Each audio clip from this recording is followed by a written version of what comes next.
नाज़रीन, team exposed का mission है कि माशरे से जुर्म को खत्म करवाना और ये मिशन जारी है। माशरे से जुर्म को खत्म करवाने में टीम एक्सपोज्ड अपना सहाफती किरदार अदा करती रहेगी। टीम एक्सपोज्ड को इत्तला मिली कि घरों और चबूतरों पर बैठकर जुआ सट्टा माफिया सरगर्म है। मुल्क में पहले ही माशी बहरान लाहक है। इसके बावजूद शहरी बड़ी तादाद में सट्टेबाजी में मसरूफ हैं। सट्टेबाजी में सबसे ज्यादा तादाद गरीब तबके से ताल्लुक रखने वाले अवाम की है। गरीब सट्टा खेलने वाला जो दिन भर मजदूरी करके कमाता है वो सट्टेबाजी में उड़ा देता है, जिससे माशरे में मजीद गुर्बत बढ़ती नजर आती है। सट्टा माफिया के कारिंदों को आप बआसानी गूगल पर सर्च करके इनके फोन नंबर्स के जरिए सट्टा लगा सकते हैं। सामने न आने की सूरत में मोबाइल बैंकिंग की सर्विस भी मौजूद है। मालूमात करने पर पता चला कि शहर भर में 1000 से ज्यादा अफराद सट्टे के नंबर्स मुख्तलिफ ठिकानों पर देते हैं और इन्हें रोकने वाला कोई नहीं। टीम एक्सपोज्ड ने सट्टा माफिया का पीछा शुरू कर दिया और पहुंची कोरंगी के मुख्तलिफ इलाकों में। SSP कोरंगी साजिद अहमद सदुजई को तमाम तर मालूमात फराहम की गयी। फिर SP लांडी बिलाल मिर्जा की निगरानी में टीम बनी। पुलिस और टीम एक्सपोज पहुंची कोरंगी जमान टाउन थाने की हदूद कोरंगी नंबर 2.5 के बंगाली पाड़ा में।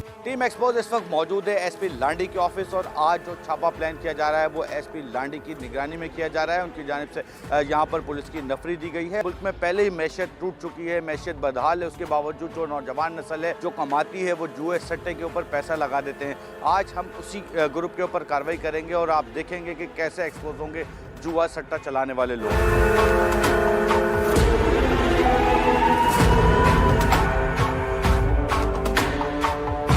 टीम एक्सपोज पहुंची है कोरंगी 2.5 नंबर पर एक घर के अंदर, जहां पर इतलात थी कि यहां पर जुआ चलाया जा रहा था। और यहां पर आप देख सकते हैं कि ये बथेरी जुए की पर्चियाँ हैं, ये डिफरेंट पर्चियाँ हैं।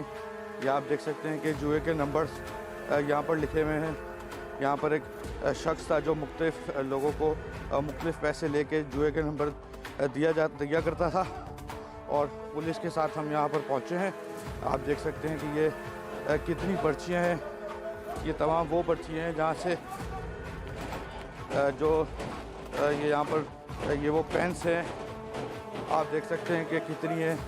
अगर इसको मैं गिनना शुरू करूँ तो तकरीबन 1000 से ज़्यादा नंबर्स हैं जो जुए के यहाँ पर लिखे हुए हैं। और एक एक पर्ची के ऊपर आप देख सकते हैं कि 1 2 3 4 5 एक पर्ची के ऊपर तकरीबन 5 नंबर्स लिखे हुए हैं। ये वो नौजवान नस्ल है। पहले ही मुल्क में मैशियत तबाह हो चुकी है। तबाही की मैशियत में लोग जो कमाते हैं वो इस तरीके से जुए में लुटाते हैं। ये आप देख सकते हैं कि देखने के लिए ये जगह वेयर हाउस बनाई हुई थी। आप ये देख सकते हैं कि यहाँ पर कपड़ा रखा हुआ है, जिसको देखकर ऐसा लगता है कि यहाँ पर कपड़े का काम किया जाता है। वेयर हाउस नुमा बना हुआ है, इस्त्री लगी हुई है, इसके पाइप लगे हुए हैं। ऐसा लगे कि यहाँ पर आने वाले शख्स को इस तरह से लगे कि यहाँ पर ये आप देख सकते हैं कि इस्त्री लगी हुई है, ये यहाँ पर मजदूरी करते हैं, नॉर्मल काम करते हैं, लेकिन ऐसा नहीं होता। इसके बाहर का एरिया आपको दिखाऊँ तो आप देख सकते हैं कि इस वक्त इस घर के बाहर भी एक पुलिस एहलकार खड़ा है। पुलिस की मोबाइल यहाँ पर खड़ी है। एक तरफ यहाँ शादी हो रही है। ये वो मोहल्ला है यहाँ पर लोग नॉर्मली रहते हैं, उसके बावजूद यहाँ पर ये सब किया जाता है। या इसके घर के बराबर में एक मेडिकल स्टोर है। आप देख सकते हैं कि घर बने हुए हैं, छोटे छोटे घर हैं। गरीब नौजवान गरीब लोग जो यहाँ पर रहते हैं और वो मुश्किल से 1000 से 1500 रुपये 500 रुपये डेली का कमाते होंगे। ऐसे जुआरियों के पास आकर अपना पैसा ज़ाया करते हैं। नौजवान नस्ल आप देख सकते हैं कि इस तरीके से अपनी कमाई, जितनी मेहनत की कमाई है, ला के ऐसे जुआरियों को दे देती है और ये तमाम जुआरी जो है वो नौजवान नस्ल को इसी तरीके से बर्बाद कर रहे हैं। आपके सामने जुआरी एक पकड़ा, उसके पास से इतनी पर्चियाँ निकली। लोग जुआ खेलने जाते हैं, आप लोग मोहल्लेदार होने के नाते मना नहीं करते? उसी मौजू पे आ रहा हूँ। अगर ये सट्टा खेल रहा है, पहली बात तो ये बहुत बड़ा गलत है। ये इस्लाम इजाज़त नहीं देता इस बात से। मस्जिद करीब है, नमाज के लिए नहीं आते मगर सट्टे के लिए आते हैं। बिल्कुल आपकी बात दुरुस्त है। मगर दूसरी बात इसके साथ साथ जो बच्चे, हर बच्चे के मुंह पे ज़रा आप देखें क्या चीज़ खा रहे हैं, जिसकी वजह से फेफड़े ख़राब हो रहे हैं, मैदा ख़राब हो रहा है, हॉस्पिटल में सबसे ज़्यादा है। तो हमारे जमानटोल SHO साहब से मेरी गुजारिश है कि वो पहले वो भी करें। वो भी करेंगे। अभी ये बताएं कि पुलिस ने और मीडिया ने मिलकर एक इक़दाम किया है, एक जुआरी को पकड़ा है, ये सही है या गलत है? सबसे बहुत ही बेहतरीन खुशाइन बात है ये। अगर यहाँ नहीं बल्कि पूरी हर जगह पे हो रहा है। आप थोड़ा सा इस तरफ चले जाएं, उधर भी हो रहा है। जहाँ होटलों में लोग बैठ के जो हिसाब किताब करते हैं ना, तो वो यही चीज़ करते हैं। इस तरह के मामले पे मोहल्लेदार क्या कहते हैं? हम सही काम करके जा रहे हैं, गलत काम करते हैं। अगर इस तरह का काम है तो बहुत ही अच्छी बात है। आपको बताऊं कि ये ऐसा नहीं है कि इस तरह के इलाके में अमूमन ये चीज़ काउंट की जाती है कि इलाके में जराइम बहुत ज़्यादा आम है। यहाँ के एक मौजूद शहरी मिले हैं, उनका ये कहना है कि बहुत अच्छा काम है पुलिस का और ख़ास तौर पे एक्सपोज टीम का कि जो इस तरह के काम बंद करवाए हैं। इससे ये जाहिर होता है कि जो यहाँ के इलाके मुकीन हैं वो भी इस तरह के कामों से तंग हैं, परेशान हैं, लेकिन मजबूरी की वजह से एक आम आदमी, शरीफ आदमी किसी को क्लेम नहीं कर सकता। लेकिन एक्सपोज का मिशन है कि इस तरह के ग्रुप्स कराची में जहाँ भी होंगे उन्हें ज़रूर एक्सपोज किया जाएगा, घर से निकाल के किया जाएगा, चौराहे पे किया जाएगा, जहाँ जहाँ जुर्म होगा टीम एक्सपोज ज़रूर पहुँचेगी।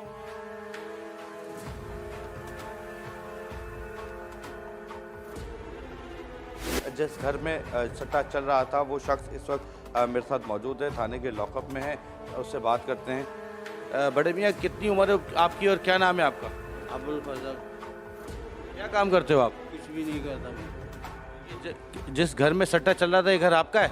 घर मेरा है, सट्टा नहीं चल रहा, पता है नहीं तुम लोग क्या सट्टा सट्टा क्या बोलता, हम नहीं जानता इसको। ये जो इतनी सारी पर्चियाँ मिली हैं जिस पे नंबर दे रहे थे, ये कौन लिख के देता है? पता है नहीं, वो हमको पता है नहीं, वो कौन चलता, हम कैसे, वो क्या चीज़ क्या नंबर मुझे पता भी नहीं आज तक अल्लाह ने, मैंने 3 दफ़ा हज करके आया हूँ, अल्लाह मेरे को भी। बात सही है, आप हाजी हो, हाजी साहब। तो जानता नहीं, कौन चलाता है, किसको दिया हुआ था? पता नहीं यार, हमको पता नहीं ये आपका, आपको पता होना चाहिए ना।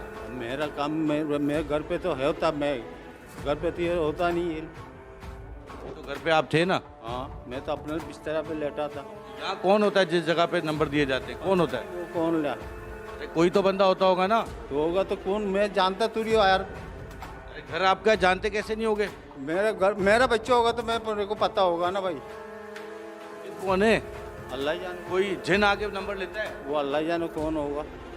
ये बड़े मियाँ मानने को तैयार ही नहीं है कि इनके घर के अंदर से कौन शख्स है जो नंबर लेता है, नंबर आगे देता है लोगों को। सट्टा जो है वो सट्टे के नंबर जो मैंने आपको पहले भी पर्चियाँ दिखाई थी, वो पर्चियाँ जो है वो लोगों को काट के देते हैं। इस वक्त मैं आपको दिखाऊं कि ये वो रिपोर्टिंग सेंटर है जहाँ पर इस मुलजिम के ख़िलाफ़ पुलिस की जानिब से FIR दर्ज की जाएगी। और यहाँ पर एक शख्स हैं IT के जो इस वक्त चेक कर रहे हैं कि इनका क्रिमिनल रिकॉर्ड है या नहीं। इन्होंने बताया कि चेक किया जा रहा है इनके नाम बल्दियत से, क्योंकि इनके पास शनाख्ती कार्ड तक मौजूद नहीं है। ये वो जगह है जहाँ पर पुलिस की जानिब से इन पे मुकदमा दर्ज किया जाएगा। और ये वो पर्चियाँ हैं, ये आप देख सकते हैं कि ये अब थाने में आकर मानने को तैयार नहीं। कैलकुलेटर है जिसमें तमाम तर हिसाब किया जाता था। ये वही पर्चियाँ हैं जो वहाँ से निकली थी। ये आप देख सकते हैं कि डिफरेंट इसके ऊपर नंबर्स लिखे हुए हैं। आप देख सकते हैं कि कुछ इसमें पैसे भी फटे हुए रखे हुए हैं, पेन है, कॉपी है, इसी तरीके से बहुत सारे इसमें नंबर्स जो है वो मौजूद हैं। हर पर्ची के ऊपर एज इट इज़ आप देख सकते हैं कि 10 से 15 नंबर्स मौजूद हैं। इनका क्या कोड है, ये किसको मल्टीप्लाई करके क्या लिख रहे हैं, ये यही जाने। ये एक नाम भी आप देख सकते हैं कि इस पर एक नाम भी लिखा हुआ है, एक के नंबर, डिफरेंट नंबर्स इसके ऊपर लिखे हुए हैं। ये यही जाने, इन्हीं के कोड हैं कि ये क्या यहाँ पर करते हैं, किस तरीके से लोगों को देते हैं। हमने अपना पहले नुमाइंदा भेजा, उसने इनको 500 रुपये दिए। उसके बाद रात 10 बजे का इनको टाइम दिया गया कि 10:05 पर रिज़ल्ट आएगा। साथ ही साथ जो उसको नंबर दिया गया वो मोबाइल पे एक एप्लीकेशन थी जिस पे ऑनलाइन वो नंबर्स बाकायदा तौर पर अपडेट हो रहे थे। वो नंबर, वो एप्लीकेशन और वो इंटरनेट का स्क्रीनशॉट ये आप TV स्क्रीन में भी देख सकते हैं कि वो आपको दिखाई दे रहा होगा। ये वही नंबर्स हैं जो हमारे टीम मेंबर को दिए गए थे। पहले भेजकर बाकायदा तौर पर चेक करवाया गया, वीडियो बनवाई गई कि ये काम करते हैं या नहीं। 500 से 1000 से 50,000 रुपये तक का ये जुआ नॉर्मली खिला रहे थे अपने घर के अंदर। और ये घर मैं आपको बताऊं कि इब्राहिम हैदरी की हदूद में है।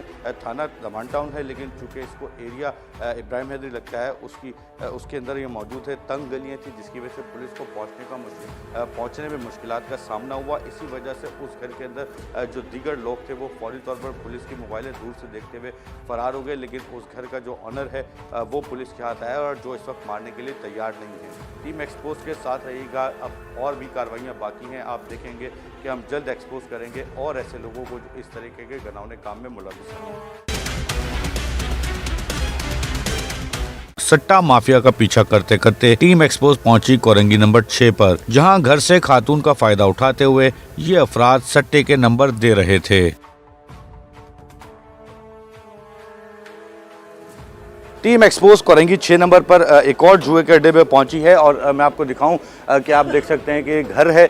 इस घर के अंदर इतलात थी पुलिस को कि यहाँ पर जुआ चल रहा है और ये कुछ अशखास बाहर बैठे हुए हैं जो जुआ खेलते हुए पुलिस ने यहाँ पर रंगे हाथों पकड़े हैं। अब उस घर के अंदर दाखिल होते हैं, उस घर के अंदर सूरत हाल देखते हैं यहाँ पर क्या है। घर के अंदर पुलिस के साथ हम पहुँच चुके हैं और ये देख सकते हैं कि आप पुलिस अफसर की जानिब से बताया जा रहा है क्या है। पर्चे हैं ये जुआ की, इनके घर से मौसूल हुई है, बाकी तलाशी ले रहे हैं। ये आप देख सकते हैं कि इनके घर से वही जो इससे पहले भी जुए के अड्डे से पर्चियाँ निकली थी, ये भी यहाँ से भी आप देख सकते हैं कि बड़ी तादाद में ये पर्चियाँ निकल चुकी हैं। ये डिफरेंट पर्चियाँ हैं, मतलब कई पर्चियाँ हैं। अगर आप इनको गिनना शुरू करूं तो मैं काफ़ी टाइम लग जाएगा गिनने में, इतना टाइम नहीं है मेरे पास इस वक्त। लेकिन आप ये देख सकते हैं कि इन तमाम पर्चियों के ऊपर डिफरेंट नंबर दर्ज हैं। ये वही नंबर्स हैं जो सट्टे के जुए के नंबर्स होते हैं। ये आप देख सकते हैं कि ये नंबर्स हैं जो यहाँ पर इस घर के अंदर चलाए जा रहे थे। मैं नहीं करती है, वो बंदा करता है पपन। कहाँ है पपन अभी? वो बाहर बैठे हुए हैं, वो बस मुझे खर्चा पानी 1500 रुपये वो मुझे दे देते हैं। तो आपको नहीं पता ये गैर कानूनी काम है? जी सर मालूम है। एक दिन में कितने लोगों से यहाँ पर जुए के पैसे लिए जाते हैं? इससे का कुछ नहीं पता, मेरा सिर्फ दरवाज़ा है, बाहर के बाहर ये काम होता है। एक बंदा आता है मोटरसाइकिल पे, वो पर्ची। क्या नाम है उसका? उसका मुझे नाम नहीं पता, मैं कुछ नहीं जानती सर इस बारे में। अब कैसी भी कसम ले लें मुझसे, कैसी भी कसम उठवा लें, मैं वो उठाने के लिए तैयार हूँ। बस वो मुझे यह है कि 1500 रुपये, कभी 1000 दे देते हैं, कभी 500 देते हैं। शानी नाम है, शानी नाम सुना है हमने, देखा बाखुदा नहीं है हमने। कैसी भी हमसे, आप हमारे हाथ पर, हम मुसलमान हैं अल्हम्दुलिल्लाह, कुरान रख के कसम ले लें, मैंने आज तक शक्ल नहीं देखी। नाम तो जानती है ना, क्या नाम है? शानी नाम। अब मैं आपको बताऊं कि खातून है इसलिए मैं ज़्यादा कुछ अल्फाज इनके लिए बोलूँगा नहीं। ये बड़ी तादाद में यहाँ से सट्टे की पर्चियाँ निकली हैं, ये अपनी मजबूरी बता रही हैं। हर बंदा मजबूर है, वो लोग भी मजबूर होते हैं जो मजदूरी करते हैं और उसके बाद पैसे आकर सट्टे पे लगाते हैं। उनके भी घर वाले हैं, उनके घर वाले भी ये शो देख रहे होंगे, वो भी अपनी मजबूरी बयान कर सकते हैं। लेकिन इसका मतलब ये नहीं कि कोई आपको चंद पैसे दे और आप इस तरीके से जराइम पेशा अफराद को सपोर्ट करें, अपने घर दें ताकि वो घर के अंदर इस तरह के जराइम चला सकें। क्या नाम है आपका? मोहम्मद मुस्तफ़ा। बब्बन किसको कहते हैं? मेरे को पूरा नाम बताओ। मुस्तफ़ा फल क्या, बब्बन किस? अब्दुल वाहिद वल्दियत। कब से यहाँ पर अड्डा चला रहे हो? 2-3 महीने हो गए। ये घर किसका है? ये शाहिद का है, 4 भाई है मेरा। ये आपकी क्या लगती है? भतीजी। ये तो कह रही मेरी शादी नहीं हुई। हाँ, इनका खर्चा पानी में उठाता हूँ। तो कितने पैसे लेते हो और किसको पैसे देते हो? 2-3 हज़ार रुपये कमीशन बन जाता है रोज़ का। अच्छा मुझे ये बताओ कि कितने, मिसाल के तौर पे कोई आपके पास आते हैं लोग, कितने के आपको ये नंबर दे के जाते हैं कि मेरे इतने पैसे लगा देना, इसका ये नंबर है, ये बताओ ज़रा। 25 रुपये का, 20 रुपये का, 50 रुपये का रफ लगाते हैं। बड़ा नहीं, 1500, 2000, 5000 का नहीं खेलते? बड़ा नहीं खेलते, सब गरीब तबका है यहाँ पर। तो गरीब तबके को तो आप और गरीब कर रहे हो ना। नहीं तो वो शौक है उनका, हमारा भी शौक है, हम भी खेलते हैं। ये काय का शौक है? जुआ है, ये गैर कानूनी है, ये शौक थोड़ी हुआ। दुनिया खेल रही है। कौन सी दुनिया खेल रही है? सब लोग खेलते हैं, एक जगह थोड़ी हो रहा है, हर जगह हो रही है। कहाँ पे हो रहा है और बताओ? सब जगह हो रही है। लेके चलोगे? नहीं, ये पता नहीं कहाँ हो रहा है, लांडी में हो रहा है। नहीं अभी आप बोलो ना हो रहा है तो चलो लेके। फोन पे हो रहा है ना लोगों के पास। तो फोन करो, चलो हमारे साथ। नहीं, हमें नहीं पता कहाँ हो रहा है। अभी आपने कहा हो रहा है, सब गैर कानूनी काम है या नहीं है? गैर कानूनी है। लोगों के घर बर्बाद हो रहे हैं इससे या नहीं हो रहे? सही हो रहे हैं। तो कौन कर रहा है? ये मैं कर रहा हूँ? ये बड़े लोग जो बैठे हैं वो कर रहे हैं। आप किसको देते हो पैसे? शानी को। ये कौन है शानी? ये बुकी है। कितने पैसे देते हो उसको? उसको 3-4 हज़ार रुपये उससे बच जाते हैं उसको। ये तो बच जाते हैं ना। टोटल कितने पैसे देते हो? टोटल 4-5 हज़ार रुपये उसको बच जाते हैं, 2-3 हज़ार रुपये हमें बच जाते हैं। ये 7000 रुपये हो गए। सबसे पैसे जमा करके कितने देते हो? ये तो बोल रहा हूँ, 4-5 हज़ार रुपये उसको मिल जाते हैं, 2-3 हज़ार रुपये हमें मिल जाते हैं। फिर जब किसी का नंबर निकलता है तो उसको कितने पैसे देते हो? उसको जितने के डबल होती है उतने पैसे देते हैं। फिर भी कितना? अगर मैंने 500 वाली खेली तो कितना है? 500 वाली कौन खेलता है यहाँ पर? कोई भी नहीं खेलता। 10 की 20 की खेलते हैं। अच्छा आपको, चलो मैंने 50 रुपये वाली खेली तो मेरे कितने पैसे निकलेंगे? 50 रुपये के 450 रुपये, डबल लगी तो 4000 रुपये। थोड़ा सा मुझे समझाएं कि मैं अपने व्यूअर्स को ये बात बताना चाहता हूँ कि किस तरीके से गबन करते हैं, किस तरीके से पर्चियाँ लेते हैं, किस तरीके से लोगों को इस लालच में देते हैं। एक बंदा आपके पास अगर हफ्ते में 10 दिन खेलने आता है तो वो कितनी दफ़ा जीतता है? वो 2-4 दफ़ा जीतता बस। सबसे ज़्यादा तो आप ही लोग कमाते हो ना, बुकी कमाता है रोज़ का कितना कमा लेते हो आप और शानी? 7-8 हज़ार रुपये। सारे यहाँ से जा रहे थे, कोई भी खेल नहीं रहा था? नहीं खेलते हैं, सब खेलते हैं यहाँ पे, सब 10-20 रुपए का खेलते हैं, ये जैसे बता रहे थे। आप नहीं खेलते? मैं भी खेलता हूँ। खेलते हो ना, तो सच बात बताओ ना। हाँ तो आप भी खेलते हो ना? जा रहे थे भाई, आज नहीं खेल रहा था, वैसे खेलता हूँ, आज नहीं खेल रहा था। बिल्कुल, मैं आपको बताऊं कि ये हर बंदा सच बात नहीं बताता। कोई बोलता है कि मैं वैसे खेलता हूं, आज यहाँ से गुजर रहा था, कोई बोलता है कि मैं पहले खेलता था। लेकिन अब ये पुलिस जब पहुंची है, चूँकि ये गलियां हैं, मैं आपको इस गली का हाल दिखाऊं, ये बहुत ही पतली गली है, यहाँ पर आना बहुत मुश्किल होता है। पुलिस यहाँ पर पहले मोटरसाइकिलों पर पहुँची है, मोटरसाइकिलों पर पहुँचने के बाद यहाँ पर इनको पकड़ा है और उसके बाद जो पुलिस की मोबाइलें थी, जो बैकअप थी, वो आई है। अब भी इस वक्त पुलिस की जानिब से इसको गली को कोने से कॉर्डन किया गया है ताकि कुछ भी 19-20 हो सके तो फौरी तौर पर जो बैकअप की तैयार नफरी है वो यहाँ पर आ सके। मेरे साथ रहिएगा, अब और भी चीज़ें एक्सपोज करना बाकी हैं। जिस तरह एक आपको जुए का अड्डा एक्सपोज होता हुआ दिखा है, इस तरह अब मजीद एक्सपोज करना जुए के अड्डे बाकी हैं।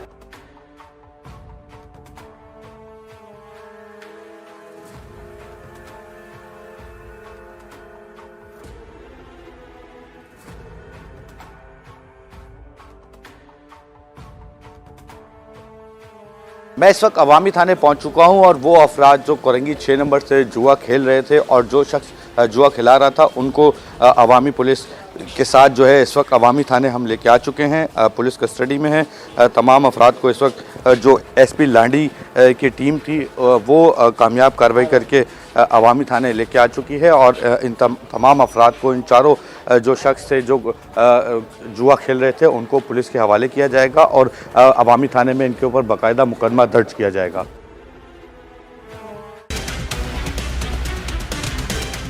कोरंगी नंबर 1 पर वाक़या स्नूकर क्लब पर टीम एक्सपोज और पुलिस पहुंची, जहां 12 साल बच्चे से हजारों रुपए का जुआ खिलवाया जा रहा था।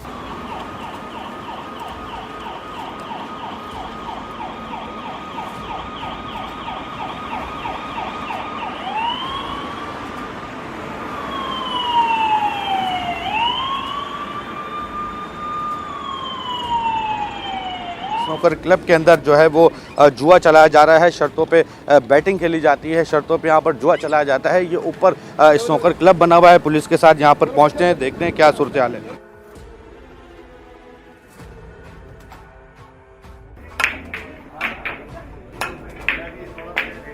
ये एक स्नूकर क्लब बना हुआ है। इस स्नूकर क्लब के अंदर बैटिंग खेली जा रही थी और यहाँ पर जुआ चल रहा था। कौन सा टेबल था, कौन शख्स था, किस टेबल पे खोला जा रहा था? क्या नाम है आपका? मेरा नाम प्रकाश। किसके साथ खेल रहे थे आप? मैं किसी के साथ, इस बच्चे के साथ ही खेला था। छोटे बच्चे के साथ खेल रहे थे? बेटा क्या नाम है आपका? साहिल।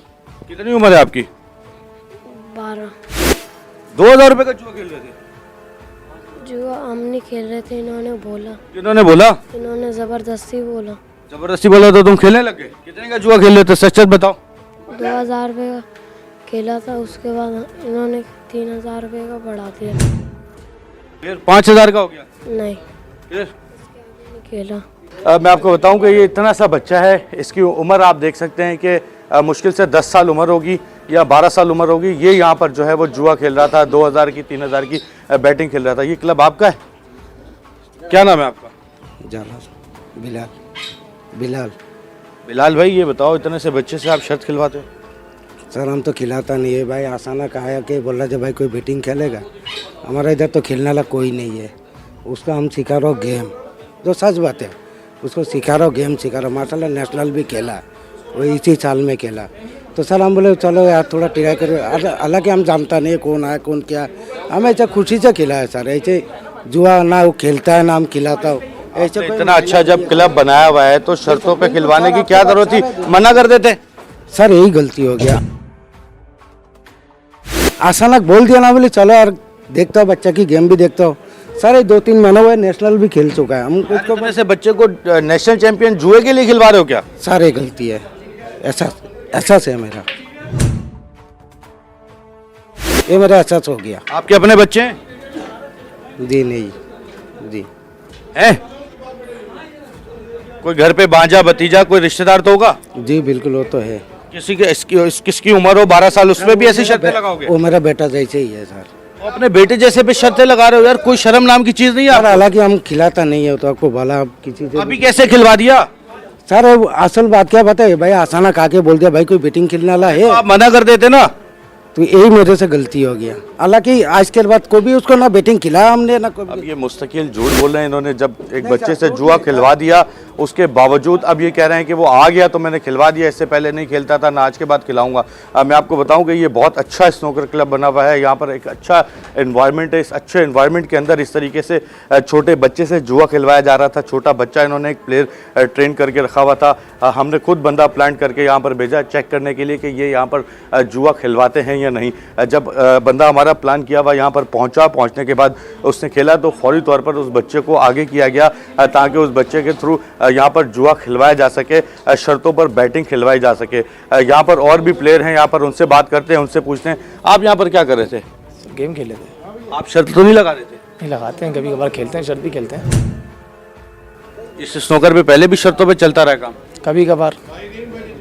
कितनी शर्तें चलती हैं? यही 1000, 2000, 3000, 5000। अच्छा, ये जो बच्चा है शर्त पे खेल रहा था, ये पहले भी खेलता है? नहीं, इसको हम मना करते हैं, एक आध बार पहले कभी खेला ही, लेकिन हमने मना करते हैं। लेकिन ये बस अपना गेम सेट करने के लिए, नेशनल मीटिंग की वगैरह खेलने के लिए खेल ले। शर्तों पे खेलना इतने से बच्चे को यार? उसके बाप कौन चाहिए सर? बहुत दफ़ा मना किया हम लोगों है यहाँ पे? ने। हाँ वही उसका बाप ही तो है वो। नहीं, उसका बाप थोड़ी है वो। मकसद यही है, इसी के पास रहता है और इसने गोद लिया हुआ है। मतलब यहाँ पर सबको ये बताया हुआ है कि ये मेरा बेटा है और मेरे बेटे जैसा एक बच्चे से जुआ खिलवाया जा रहा है। इरशाद हुसैन नाम है मेरा। स्नूकर क्लब इधर गेम खेलने जगह देखी थी मैंने, आज मैं गेम खेलने आया था इधर। जो छोटा बच्चा है क्या इसको मैं नहीं जानता हूँ, लेकिन ये खेलता है, बहुत अच्छा गेम है इसका, बहुत तेज़ खेलता है ये।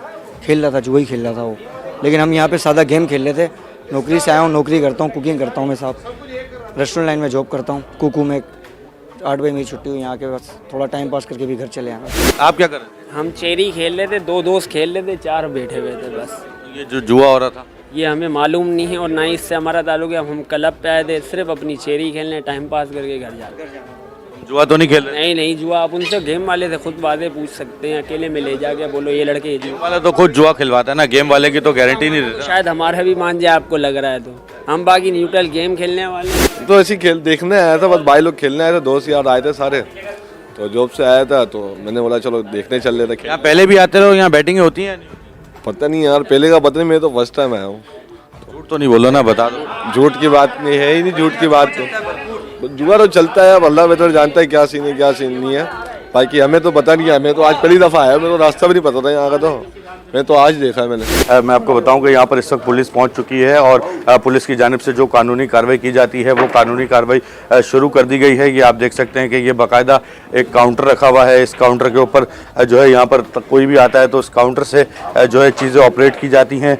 यहाँ पर भी कुछ स्नूकर्स की चीज़ें और दीगर चीज़ें मौजूद हैं जो कि गैर कानूनी नहीं है। इसके अलावा यहाँ पर आप देख सकते हैं कि आपको मतलब प्रॉपर एनवायरनमेंट है, प्रॉपर एनवायरनमेंट देकर यहाँ पर जुआ खिलवाया जा रहा है। कोई नॉर्मल स्नूकर क्लब नहीं है, एक अच्छा बना हुआ है। इसको तरीके से भी चलाया जा सकता है, बगैर जुए के भी इस स्नूकर क्लब को चलाया जा सकता है, लेकिन नहीं, जुआ ज़रूर चलवाना है। हमारी कौम का बेड़ा गर्क पहले ही हो चुका है, पहले ही मैशियत तबाह हो चुकी है, मजीद मैशियत तबाह करने का प्लान किया जा रहा है। हमारे इदारे में बहुत सारे ऐसे केसेस आ रहे होते हैं कि जनाब हमने इतना पैसा जो है उधार लिया था, हमें बताया जाता है कि हमने उधार लिया था, लेकिन जब वहाँ की नौयत पता चलती है तो जनाब वो जुए में पैसा हार चुका होता है और वो फलाही इदारों पे इधर उधर भाग दौड़ कर रहा होता है और बताता ही है कि मैंने फलाना जगह से कर्जा लिया, लेकिन वो कर्जा नहीं होता। इस तरीके से जो है बहुत सारे लोग फ्रॉड भी कर रहे होते हैं, बहुत सारे लोग जो है इस जुए के लत में अपनी जिंदगी बर्बाद कर देते हैं। अब ये जुआ बहुत बुरी लत है और जिसको लग जाए वो अपनी जान और माल तो नजराना कर ही देता है उन गरीबों के पास, लेकिन साथ ही साथ वो अपने घर बार को भी जो है वो छोड़ देता है। वजह ये कि अगर वो हारता है तो जाहिर सी बात है बीवी के जेवरात जो है वो गिरवी रखवाने पड़ते हैं और कभी कभार तो घर बेचना पड़ता है, कभी कभार रोड पे भी आ जाता है। ये जुआ हराम है, लेकिन बहुत से लोग इसको नहीं समझते और लोग इस दलदल में फंसते जाते हैं और कभी निकलने का नाम नहीं लेते। आप जुए से जो पैसा कमा रहे हैं वो पहली बात तो हराम है। हराम पैसा हमेशा हराम चीज में ही लगाया जाता है, जाहिर सी बात है। वो फहाशी के अड्डे में जाकर जो है पैसा लगाएगा या और दूसरे गलत कामों में पैसा लगाएगा। और सबसे बड़ी बात, जब जहां पर जो ये जुए के अड्डे चल रहे होते हैं वहां पर जो पहले ही निशानदेही हो जाती है कि जनाब फलाना जगह पर जो है जुए के अड्डे चल रहे हैं। इनको बंद करवाने की जिम्मेदारी किसकी है? एसएसपी की, डीआईजी की नहीं है, इलाकाई थाने की होती है। जो एसएचओ मालिक होता है इलाके का, मजिस्ट्रेट जितनी पावर एसएचओ के हाथ में होती है, वो चाहे तो 2 मिनट के अंदर वो बंद करवा सकता है। और मेरा पब्लिकली तमाम यूथ जनरेशन को मैसेज ये है कि शॉर्टकट इख्तियार ना करें। मुझे अंदाजा है कि आपके घर में बाप भी बीमार है, आपके घर में माँ भी बीमार है, आपको बच्चों की फीस भी अदा करनी है, आपको घर का रेंट भी अदा करना है, बड़ी मुश्किल घड़ी में है। लेकिन शॉर्टकट इख्तियार ना करें, क्योंकि देखो अल्लाह पाक ने जिस चीज को मना फरमा दिया है कि ना करना है, ये हराम चीज है, तो फिर मैं ये समझता हूँ कि जुए की लत जो है वो आपको, आपकी आने वाली ज़िंदगी को बर्बाद कर सकती है। और साथ ही साथ मैं ये बताता चलूँ आपको कि इस वक्त पाकिस्तान की मईशत वैसे ही तबाह बर्बाद हो चुकी है। पाकिस्तान इस वक्त बहुत ही गलत दहलीज पे जाके खड़ा हो चुका है। कोई पूछने वाला नहीं, कोई देखने वाला नहीं। लेकिन अब जो आने वाला नया मुस्तकबिल है हमारा, उससे मैं दरख्वास्त करता हूँ कि शॉर्टकट इख्तियार ना करें और अपनी मेहनत करें और अल्लाह पर यकीन रखें। अल्हम्दुलिल्लाहि रब्बिल आलमीन वस्सलातु वस्सलामु अला सय्यदिल अंबिया वल मुरसलीन, अम्मा बाद। इस्लाम में शराब नोशी, जुआ और शर्त लगाने की सख्त तरीन ममानियत है। ना सिर्फ़ कि ये नाजायज़ हैं बल्कि ये हराम के ज़ुमरे में आते हैं। इस्लाम में इसकी शदीद मज़म्मत की गई है और इस्लामी ममलिकत में काजी को ये इख्तियार दिया गया है कि वो हालात व वाक़यात को देखते हुए इसकी सज़ा तजवीज़ कर सके और सज़ा के अंदर कमी और ज़्यादती कर सके, क्योंकि इस्लाम के अंदर कंडीशनल लाज हैं।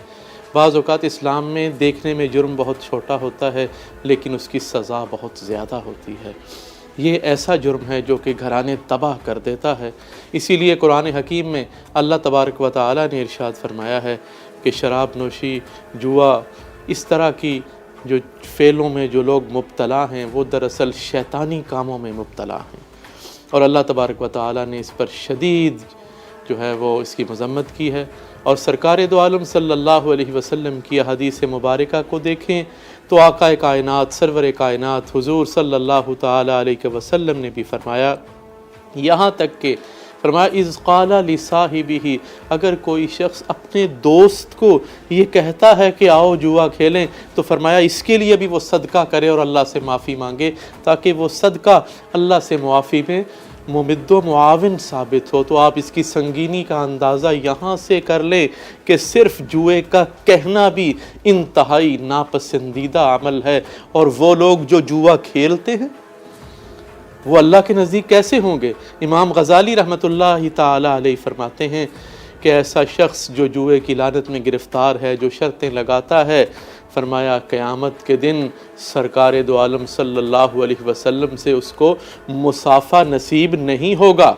इसलिए फरमाया कि क़यामत वाले दिन वो ऐसे उठाया जाएगा कि उसके दोनों हाथ खिंजीर के खून से रंगे हुए होंगे, पिग के ब्लड से रंगे हुए होंगे, तो वो सरकार से मुसाफ़ा किस तरह कर सकेगा?